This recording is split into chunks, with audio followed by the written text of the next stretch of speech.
फ्लिपकार्ट से अभी तक आपको रिफंड नहीं मिला, टेंशन लेने की ज़रूरत नहीं, मैं आपको एंड तक बता दूंगा ऐसा प्रोसेस, पूरा प्रोसेस समझा देता हूँ।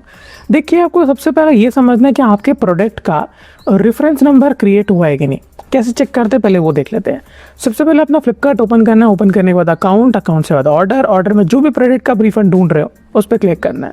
उस पर क्लिक करने के बाद अगर आपको यहाँ पर नंबर देखने के लिए मिल रहा है जिसे कहते हैं RRN नंबर या ARN नंबर, यानी एक तरीके से रेफरेंस नंबर आपको देखने के लिए मिल रहा है, तो ये वीडियो आप ही के लिए है।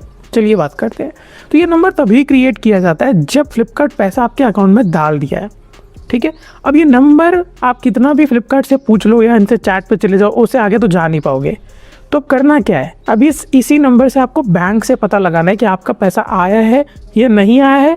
अब होता कैसा है कि आप SMS के चक्कर में बैठे हो। अब SMS में यह होता है, अगर आपने ट्रू कॉलर इंस्टॉल किया या आजकल का जो SMS जो डिफ़ॉल्ट आपके फ़ोन में आता है, वो फ्लिपकार्ट को एज अ प्रमोशनल SMS समझ के उसको मैसेज आपको दिखाता ही नहीं है, ठीक है। ये बैंक की कुछ ऐसे SMS हैं जो आपको मैसेज नहीं आते हैं। तो सबसे पहले क्या करना है, अकाउंट स्टेटमेंट डाउनलोड करना है। जो यहाँ पे डेट आपको मिल रहा होगा, इस डेट से 10 से 5 दिन एक्स्ट्रा में अकाउंट स्टेटमेंट का अगर आपके पास एक्सेस नहीं है तब क्या करना है ये भी मैं बताऊंगा आपको। तो पहले आप डाउनलोड कर लीजिए। डाउनलोड करने के बाद आपको ना, अगर PDF में मिलता है तो उसका जो पासवर्ड होगा, जो भी आपका mobile number, date of birth होगा, किसी का पैन कार्ड का नंबर रहता है, ओपन करने के बाद आपको बस Ctrl+F दबाना है, या आप नंबर चेक कर लीजिएगा उस डेट पे, जो डेट यहाँ पे मेंशन है फ्लिपकार्ट में, उस डेट पे आसपास देखिएगा रिफंड आया कि नहीं आया है, पहला चीज़।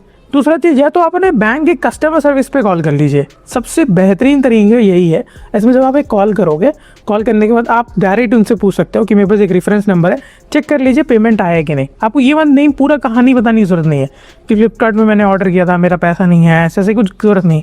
आप बस ये सीधा रेफरेंस नंबर जो फ्लिपकार्ट पे दिखा रहा है, आप डायरेक्ट उनको बोलना है कि ये नंबर पर आप देखिए कोई ट्रांजेक्शन हुआ है कि नहीं, तो वो ऑटोमेटिकली चेक कर लेते हैं। अब यही रेफरेंस नंबर आपका पूरा होगा, बट ये रेफरेंस नंबर क्रिएटेड है तो पैसा 99 नहीं 100% श्योर है कि आपके अकाउंट में आ चुका होगा। बट अब होता कैसा है, अब इसके बाद भी नहीं आया तो क्या करोगे, तब जो फ़ोन किया है आपने ना, तो यहीं से आपका काम बन जाएगा। क्योंकि कुछ बैंक वाले बल्क रीपोस्टिंग करते हैं, यानी कुछ ऐसे अमाउंट को हॉल्ट में चले जाता है जिस पर मैनुअली कॉल करके अपना रिफंड मांगा जाता है बैंक के साइड से। एग्जाम्पल के तौर पे एक ज़्यादा पैसा फ्लिपकार्ट से 2 से 3 महीने में 3 से 4 रिफंड आपके अकाउंट में आना था।